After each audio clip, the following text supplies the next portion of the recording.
वो काली के स्वरूप रहे। तो आकाशी कलर वहाँ क्लीन आकार दिखता है विशुद्धि चक्र में। आज्ञा चक्र में सफ़ेद कलर दिखता है। किसी किसी को सभी कलर दिखने के बाद सफ़ेद लपकारा आता है, वो आज्ञा चक्र है।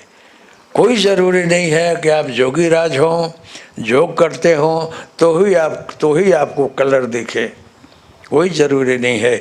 इसमें भी आपको दिखे। क्यों?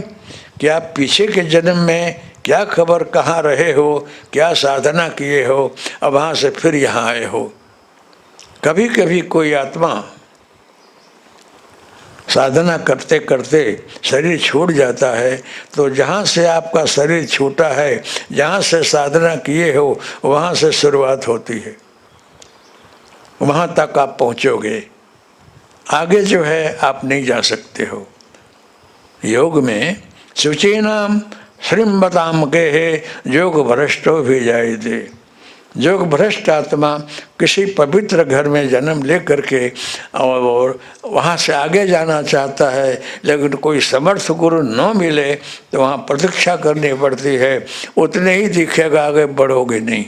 इसलिए गुरु की बहुत ज़रूरत है। और गुरु ऐसा होना चाहिए कि जो सिद्ध समर्थ हो, ब्रह्मनिष्ठ हो, जो आपको कुछ अनुभूति करावे और आपको आगे ले जाए। ऐसा गुरु नहीं कि जो केवल प्रवचन दे दे और आपसे गुरु पूर्णिमा की दक्षिणा ले और धब्बा मारे कि जा तेरा कल्याण हो जाएगा। किसको मानता है शिव को, तो जाओ शिव लोक मिलेगा। किसको मानता है कि विष्णु, जाओ विष्णु लोक मिलेगा। ऐसा करने से नहीं काम होता है। एक आप जैसा कोई दरबार आया तो किसी ने गुरु ने मारा धब्बा कि क्या रखा, कि गुरु जी कुछ रखा तो नहीं, कुछ रख। किसको मानता है? शिव को, तो जा शिव लोक मिलेगा, 5000 तो रख। तो बोला गुरु जी आपको जूनागढ़ लिख दिया। तो बोला जूनागढ़ तेरे बाप का है?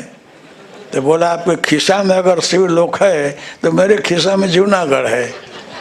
जब जबान से ही शिव लोक विष्णु लोक मिलता हो तो आपको दक्षिणा भी दे दिया, अब हमको वहाँ पहुँचाओ तो ख्याल हो ना। इसलिए ऐसे जबान के बोलने से कोई लोक किसी को नहीं मिलता है। साधकों को अनुभूति होती है और धीरे धीरे चलता है। तो आप लोगों को कहीं भ्रम न हो, उलझन न हो, इसलिए मैं आप लोगों को सही रास्ता बता करके भगवान दत्त के चरण में लाता हूँ। इनको गुरु मानो, मुझे नहीं। मुझे मार्गदर्शक मानो कि मैं पथ प्रदर्शक हूँ। आपको जहाँ जाना हो एक भूमिया होता है, फिरा कर लाएगा, कुछ दक्षिणा दे देना, तेरा काम हो गया, जहाँ जाना हो पहुँचा देता है। तो मेरी दक्षिणा ये है कि आप भजन करना। मेरी दक्षिणा ये है कि आपका उत्थान हो, आपका कल्याण हो, सही रास्ता आप चलो, ये मेरी दक्षिणा। नोट तो नहीं मांगता हूँ, नोट दोगे तो कहीं पड़ जाए, कोई ले ले, पॉकेट मार ले। नोट देते हो आप, यहाँ ट्रस्ट में देते हो, पहुँच फड़ा लेना, पेटी में मत डालना, पहुँच फड़ा लेना। मेरे को आपकी नोट नहीं चाहिए, मेरे को तो आप जैसे अच्छे सज्जन व्यक्ति चाहिए। मैं अच्छे व्यक्तियों को ढूंढता हूँ जो अपना भी कल्याण करे, दूसरे के कल्याण में सहयोग करे, जो अपना भी दिल सफा करे और दूसरों को भी बतावे, अपने सुमार्ग में चले और दूसरों को भी सही मार्ग बतावे। ऐसे लोग बहुत कम होते हैं। आप दारू पीते हो, जुआ रमते हो, कुछ गलत रास्ते हो, तो मैं बोलता हूँ कि सही नहीं है, ये बदल दो। लेकिन आपको छूटता नहीं, ये नशा है, ये छूटती नहीं है। पान में वो लोग गुटखा खाते हैं, वो जल्दी छोड़ते नहीं। हमको बोले बस बापू छोड़ दूंगा, लेकिन बरसों तक चलता है, छूटता नहीं है। बहुत है तो 3 दिन छोड़कर देखता है, तो फिर उसको साइकिल चलती है, खा ले खा ले खा ले, फिर खाने लगता है। कितने लोग मेरे पास आए कि बापू अब छोड़ा, ये बीड़ी आपके चरण में रख दिया, सिगरेट नहीं पीऊँगा, छोड़ देता है। और बोला यहीं 8 दिन रह तो मैं देखूँ छोड़ दिया कि नहीं, तो यहीं रहता है हमको बताने के लिए। लेकिन छाना माना जाकर लेट्रिन में पी आता है। एक भाई को बोलता हूँ कि जिस लेट्रिन में वो जाता है उसी में तुम जाना, तो सुगंध आती है तो आकर बोलता है कि बापू पीता तो है अभी। मैंने बोला कि तूने छोड़ दिया है फिर क्यों पीता है? कि बापू माफ़ करना रहा नहीं जाता है। क्यों छोड़ने का? नहीं छूटे तो यहाँ सही बोलो, यहाँ झूठा मत बोलो। छोड़ देना हो तो छोड़ दो। थलतेज रहा, बहुत से लोग मेरे पास आए, बहुतों को दारू लट्ठा छोड़ा दिया। कुछ लोग बोले कि बापू ये छोड़ दिया रहा, अभी पीता है ये। तो मैं उसको बुलाया, ठाकेड़ा रहा, बहुत अच्छा रहा। क्योंकि बेटा आप छोड़ दिया, अब क्यों पीता है? कि बापू जी दारू पीता रहा कि अब लट्ठा पीता हूँ। मैंने बोला हमको खबर नहीं तो वकालत भी जानता है दारू लट्ठा में क्या भेद है। मैं तो कभी पिया नहीं हूँ, लेकिन दोनों एक ही है, दोनों छोड़ना चाहिए। कोई भी नशा पदार्थ नहीं पीने का। तो मैंने खबर नहीं कि आप लोगों में इतनी बुद्धि है वकालत की। तो अब बोलता हूँ कि छोड़ना हो तो सब नशा ही छोड़ना, क्योंकि ये शरीर जो है परमात्मा का निवास है, इसके अंदर भगवान रहता है। मैं बताया कि गणपति, विष्णु, ब्रह्मा, महेश और हिरण्यगर्भ जो है वो दत्तात्रेय चक्र है। ध्यान रखना, त्रिकुटी से ऊपर हिरण्यगर्भ है, वहाँ ब्रह्मा विष्णु में है, तीनों एक हो जाते हैं। वहाँ न ब्रह्मा है, न विष्णु है, न महेश है। वो हिरण्यगर्भ में एक ही तत्व है जो तीनों स्वरूप एक होकर रहता है। उसकी बड़ी ऊंची कक्षा है। ब्रह्मा विष्णु महेश भी वहाँ जा कर के उसको प्रणाम करते हैं, क्योंकि तीनों का समन्वय स्वरूप है। बहुत स्टडी करोगे तो आपको ख्याल आएगा। हमारी जगदम्बा ने आपको बताया रहा सुबह कि सभी देवी देवता दत्त महाराज को नमस्कार के उनको मानते हैं, क्योंकि तीनों की शक्तियाँ एक में है। और दत्तात्रेय महाराज के पास तीनों शक्ति है, रुद्राणी, ब्रह्माणी और लक्ष्मी। दत्तात्रेय महाराज जो हैं श्री विद्या के आचार्य हैं। श्री विद्या जो है उसके आचार्य हैं। श्री विद्या दत्तात्रेय महाराज ने वैष्णव नाथों को दिया और सन्यासियों को दिया। सन्यासी लोग जो हैं वो भी श्री विद्या जानते हैं, श्री विद्या की उपासना करते हैं। और नाथ लोगों को दिया और नाथों में इसका प्रचार है। दत्तात्रेय महाराज ने 2 जगह ये विद्या दिया है, लेकिन सबके आचार्य ये हैं। अगर कोई शरणागति से भजन करता हो तो ये आपको यूं ही श्री विद्या का सब ज्ञान करा देंगे। और जब दत्तात्रेय महाराज आपको श्री विद्या का ज्ञान कराएंगे तो बाह्य पूजन छूट जाएगा, बाह्य पूजन नहीं रहेगा, वो अंतर्जन शुरू हो जाता है। और इस प्रकार से आपको ध्यान में बैठाएंगे कि बैठे बैठे आप यहाँ आ गए हो। सहस्रार यहाँ है, हजारों पंखुड़ी है सहस्रार में, श्री यंत्र में हजारों हैं। अब कितने देवी देवता गण, भैरव, गणेश, गणपति सब वहाँ हैं। और ऊपर जो श्री यंत्र का जो नोक है वो गुरु तत्व है, गुरु जी वहाँ रहते हैं।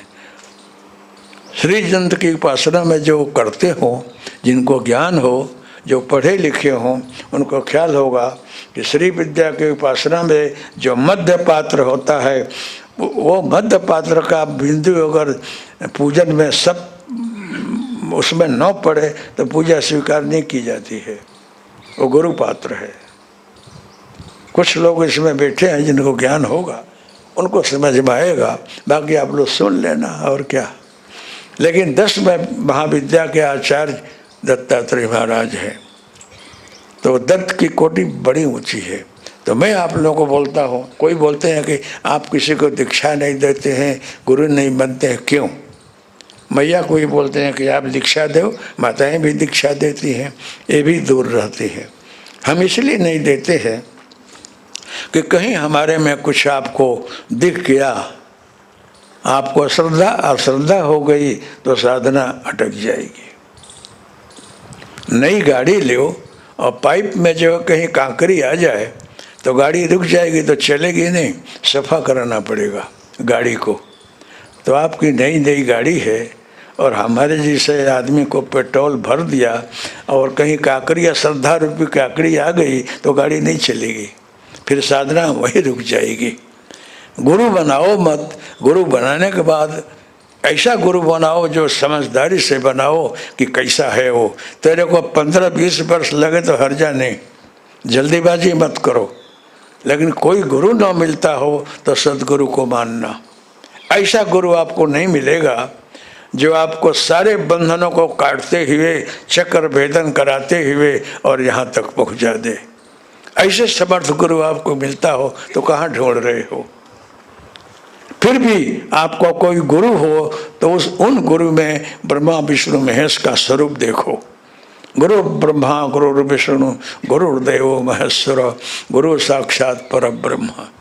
ब्रह्मा विष्णु महेश सब गुरु के अंदर हैं, लेकिन दिखता नहीं है किसी को। अगर ये भाव आपका रहेगा आप पार हो जाओगे। इसलिए ये हिरण्यगर्भ जो है वो दत्तात्रेय चक्र है। दत्त महाराज की उपासना करने से आगे चल जाया जाता है। ऐसा समर्थ गुरु मिलता हो तो और किसको ढूंढने का। ऐसे गुरु लाने में हमारे भारतवर्ष की ये सन्नारियाँ, नारद जी ने बताया है जब वहाँ माता जी लोग हाथ जोड़ लिए हैं, मां अनसुईया का चरण पकड़ी है कि माँ तुम धन्य, हमको खबर नहीं कि इस भूमंडल पर हमारे भारतवर्ष की ये नारियां जो है मेरे से आगे आ सकती हैं, तो वहाँ माता लोगों ने हाथ जोड़ा है। इसलिए मैं इन माताओं को बोलता हूँ कि आप लोगों में इतनी शक्ति है कि ब्रह्मा विष्णु महेश को भी आप ला दो, राम को भी ला दो, कृष्ण को भी ला दो, चाहो सो कर लो। इतनी शक्ति आपके अंदर है, हमारे भारतवर्ष की इन माताओं के अंदर। इनको जागना चाहिए, अपने स्वरूप को पहचानना चाहिए कि आप क्या हो। आप सोई हुए हो, आप चाहो सो कर सकती हो। नारी शक्ति बहुत शक्तिशाली है। इनके उपासना के सिवाय न ब्रह्मा न विष्णु न महेश कोई कुछ नहीं कर सकता है। तप बल शंभु करे संहारा। तपस्या करने के बाद शंकर संहार करते हैं, ब्रह्मा सृष्टि करते हैं और विष्णु पालन करते हैं।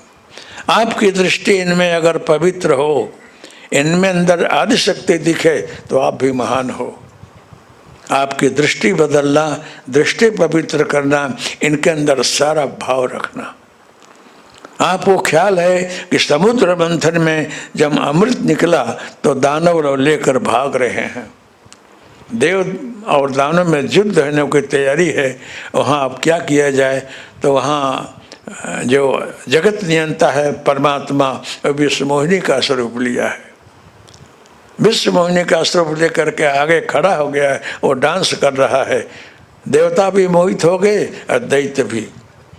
बोले आप लोग क्यों झगड़ रहे हो? कि बस कुछ नहीं, आपका क्या कहना है कि अमृत के लिए झगड़ते हो, मेरे को दे दो, सबको पिला दो। कि बस बस आप जो निर्णय करो सिरोधार्य है।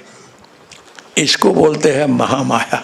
माया, हाँ, मम माया दुरत्या। मेरी माया इतनी दुस्तर है कि अहंकार करोगे तो पड़ जाओगे, शरणागति रखना तो पार हो जाओगे। ये माया है। इसे वो नाटक करके जगदम्बा और देवों को अमृत पिला दी, दैत्यों को पानी पिलाकर चली गई, अदृश्य हो गई। भगवान ने बोला है कि आप कैसा स्वरूप, ये कौन था? विष्णु भगवान बोले मैं था। तो भगवान विष्णु विश्व मोहिनी स्वरूप ग्रहण किए हैं। नारी बनकर आए, डांस करके सबको मोहित करके काम बनाकर चल दिए। तो आपको खबर है कि विष्णु ये स्वरूप ले सकते हैं, नारी भी बन सकते हैं, पुरुष भी बन सकते हैं। तो भगवान विष्णु का स्वरूप इनमें देखो तो आपका कल्याण हो जाएगा। जय माता जी लोगों, धन्यवाद है आप लोगों को, धन्य है आप लोग। इसलिए हम लोग की दृष्टि जो है ईश्वर में दृष्टि होनी चाहिए, तो आप बदल जाओगे। ये और एक योग की बहुत ऊंची भूमिका बोला हूँ, एक बार फिर बोल रहा हूँ कि कोई साधक साधना करता है तो हिरण्यगर्भ में जाकर भी अटक जाता है, विशुद्धि चक्र से आगे नहीं जा सकता है। आज्ञा चक्र में गुरु कृपा सिवाय क्रॉस नहीं किया जा सकता है। अगर त्रिकुटी द्विदल भेदन करते हिरण गर्भ में आ जाओगे तो वहाँ भी अटकना पड़ेगा। उसके आगे जो है महामाया चक्र है। महामाया चक्र अत्यंत कठिन है, उसको पार करना सरल नहीं है। भगवान दत्त जो है उनकी कृपा की सिवाय ये महामाया चक्र भेदन करके सहस्त्रार में जाना बहुत ही मुश्किल है। अब यहाँ जो कोई पहुँचता है तो वहाँ महामाया आती है और उसको रोक देती है।